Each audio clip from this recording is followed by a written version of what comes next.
This is the 150,000 mile update review for my Gen 13 F150 with a 2.7 liter Gen 2 Ecoboost.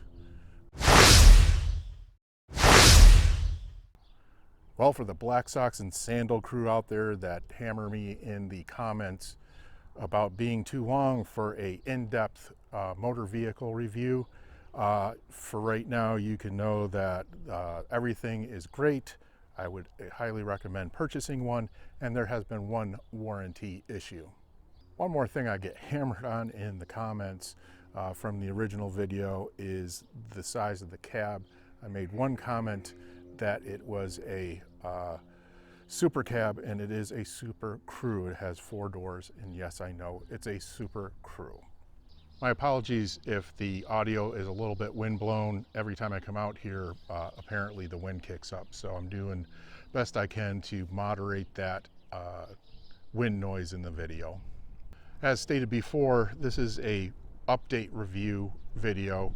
I'm going to link in the description and at the end of the video the original 100,000 mile video, which was very in-depth about stem to stern, what had gone on with the vehicle since then, and a review of the motor, the body style, the accessories. Everything you want to know is in that video. This is just to update and augment that video at 150,000 miles.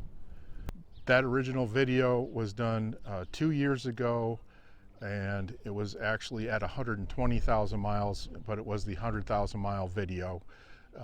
This one is 30,000 miles later, and as I said, 2 years later, and we're at just at 150,000 miles. The daily driver portion of this, my route back and forth to work has been cut in like a third of what it was before. We continue to drive the vehicle, as I said, as a daily driver to work. I work on a construction site. This is a dirt road that I live on.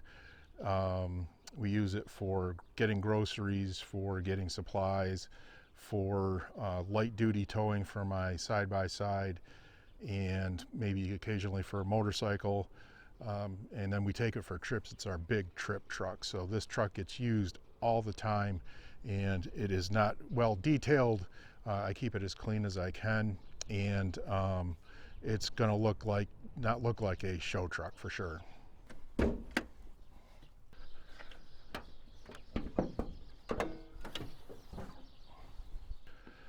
Well, let's get right into the thing everybody's most nervous about is the warranty item.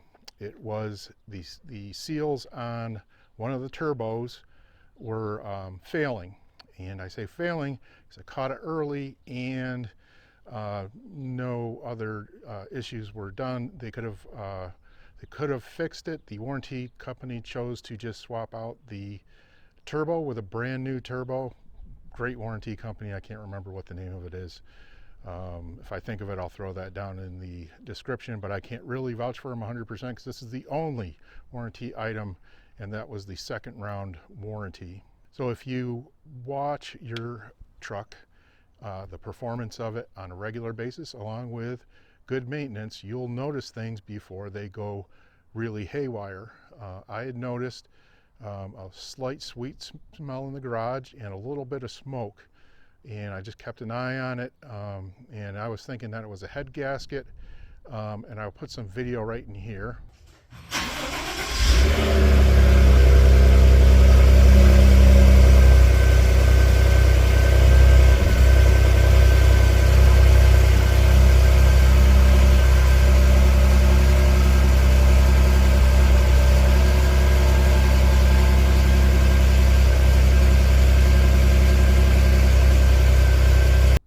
And you'll see that white smoke. That white smoke, if the truck, well, it only happened when the truck sat for like 2 to 3 days. And the first initial startup, you would get that white puff of smoke. And I was thinking head gasket, took it down to the dealership, and they said, no, we know that's they looked at it and said, we know it's one of the turbos, we'll get that swapped out for you. And I had it back in a couple of days. Another thing that I got comments on, and is a internet kind of myth, and I suppose it's probably in the service manual or something like that, was some type of reset or something like that. They had to go to the dealership for the battery, otherwise your batteries will die constantly. The first battery, because it's a factory battery, I always have had, no matter if it's a motorcycle, truck, or car, they always go early. So about a year and a half into owning this truck, I had to swap the battery out. The factory batteries sit on shelves, they sit on the lot, they don't get started. So they have a lot of longevity issues, and especially in Arizona where it's very hot, these things come to light very quickly. So about a year and a half in, I had to change the battery out. This is the same battery that I changed out about 3.5 or 4 years ago. It still works great, it still tests out great, and I did not need to do any type of reset to make this battery work. So if you want to swap your own battery out, I've got a video for that. You can check that out. And this thing, Duralast battery, I don't know where you get those, AutoZone or whatever. I usually try to buy them there because the warranty, they no questions asked. They usually swap it out if the battery's bad. Other than that, I mean, you can go back to the first video. I describe all the maintenance durations and stuff like that. I religiously follow the maintenance durations for this truck, and I have air filters, cabin filters, oil changes, everything like that I've kept up with within the manufacturer's specifications. Now, I've had a lot of commentary on the original video recently asking for an update video, and asking me about the oil-bathed drive belt for the oil pump and the timing chain. So with those two things, those are internet, another internet hyperbole, if you will. They really pump those things up like a plethora of other issues that supposedly plagued a 2.7 liter Ecoboost that I have not found is true. However, I do mentioned this before, I do keep a really good eye on fuel mileage and oil pressure. I look at the oil pressure when I'm driving. I monitor fuel mileage.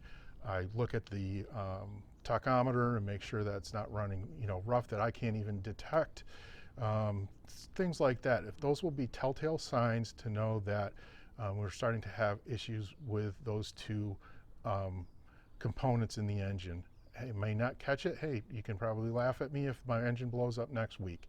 However, and I will detail that in a video if that happens. However, I haven't had any issues, and if I see things starting to fail, I will go have them checked out and repaired or replaced if necessary.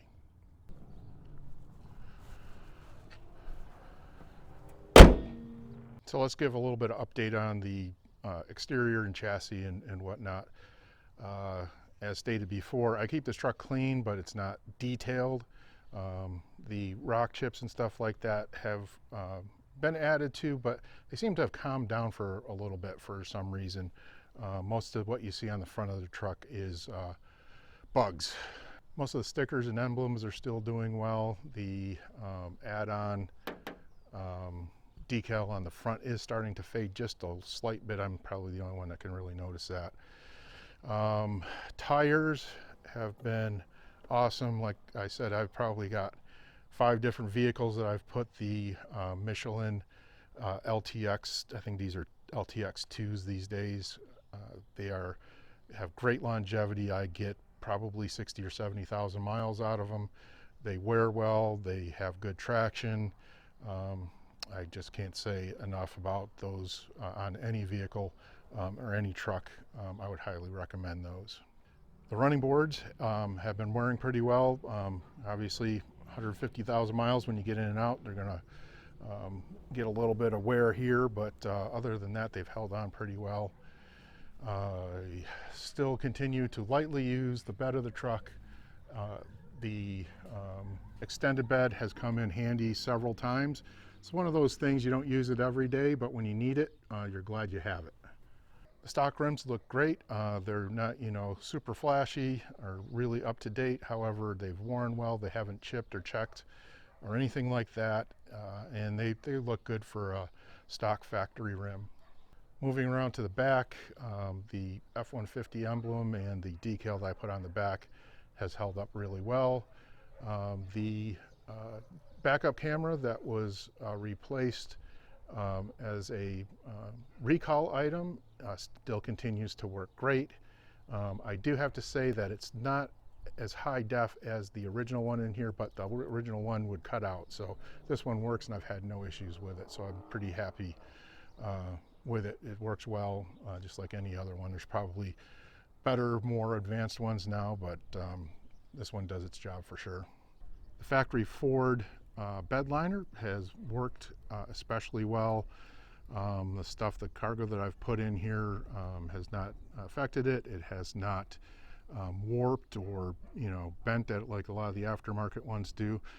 I was really going to go with a Rhino liner or something like that, to spray in bed liner. However, this has held up really well, and I'm glad I didn't spend any extra money to get that. So this is the STX package, in my opinion. If you're not into leather and all that stuff, lots of the top of the line electronics and so on and so forth, the STX is probably the best value out of all of the Ford packages. Basically, they take a XL pickup truck and then put an appearance and accessories package on top of that. So you get better mirrors, you get an upgraded interior, you get access to the Ecoboost engines, and like I said, it's a really good value truck. I think it's probably one of their best packages out there. As far as sales wise, I think they sell quite a few of these.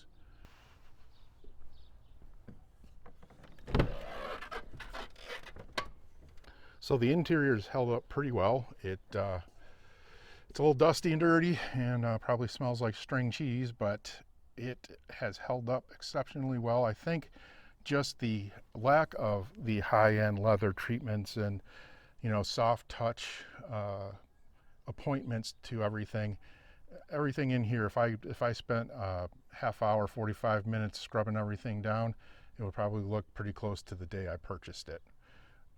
All of the electronics work on the dashboard. The Apple or the Android Auto works just as well as it did before. It continues to get updates. The console and everything really have had no wear and tear or damage to them. It's voluminous, if you will, and you could put probably a Costco run in there. There's so much room. It's really worked out well.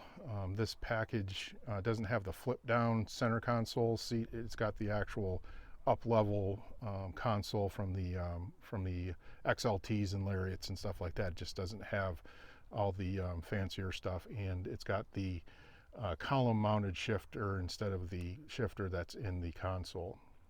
AC works top notch, heating works top notch. I haven't had issues with any switches or buttons or anything like that. The steering wheel still remains marked. I've had cars that these things have worn off in less than 50,000 miles. I've had cars that have had the heater fan adjustment knob or the AC fan adjustment knob go out 2 or 3 times in 50,000 miles, and these knobs and everything have worked out really well. The driver's seat foam is just starting to give way a little bit. I notice it. I don't think my wife has noticed anything about it. However, it's just not quite as cushy as it used to be, but it's more than comfortable. And like I said, I take this thing on long trips and whatever, and it doesn't get the love and attention maybe some folks' trucks do. Here is a viral internet issue with the F150s of this generation that is actually true, and it's the door, when you open it, squeaks. It works just fine.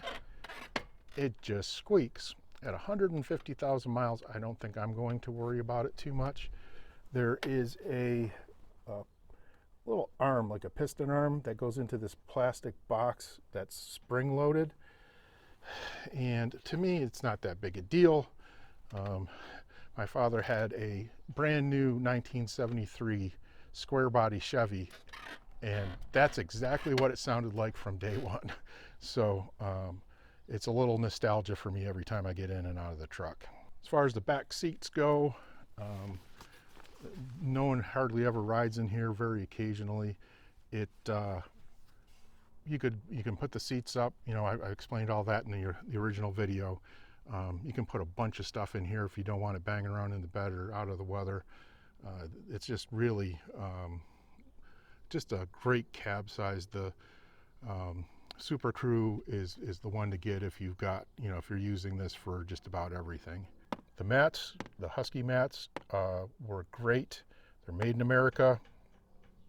They were a better value than the other brand. I'm not paid to say that or anything like that. I purchased these with my own money, and they continue to work great for spills and dirt and dust and mud. Just pull them out and hose them off, and they've been worth the, I think, 120 bucks or so that I paid for them.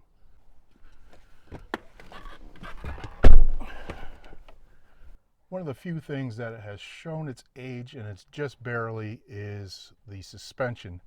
It's left that really taut, tight, really little body roll to, I'm just starting to feel a little bit more body roll.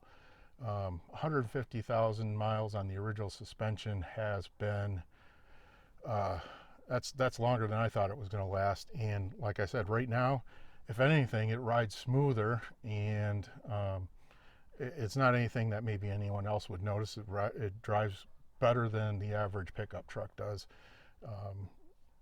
But like I said, that's probably the one that's starting to wear a little bit. I'm assuming maybe by 200,000 miles it'll start being a little bit bouncy, but I don't know. We'll update you then on that.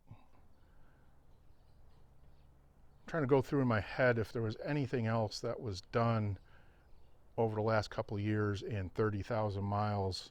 And the only thing that comes up is rear brakes. And that seems kind of odd to me. Most of my trucks, the rear brakes have lasted nearly the life of the truck, but I ended up probably at 140,000, somewhere around there. I ended up having to put a set of new rear brakes in. I mean, I think it was like 350 bucks or something like that, so no big deal.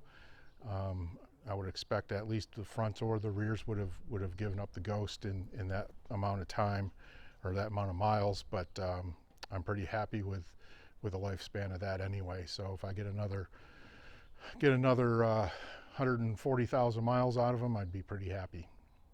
Well, that's all I can think of in the last 30,000 or 50,000, if you will, from the last video. Most of the information is in that video, the review. I talk about nearly everything on the truck as far as a review of what I thought about it. I had enough invested in the first 100,000 miles to know what I liked about the truck.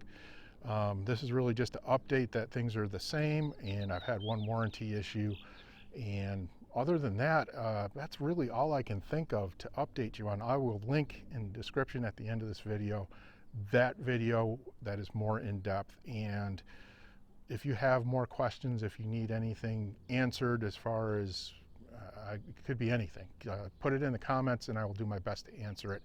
And I will do another update video at 200,000 miles if I am so lucky to still continue to own this and operate this truck. Thanks for watching. I appreciate you watching. Adios.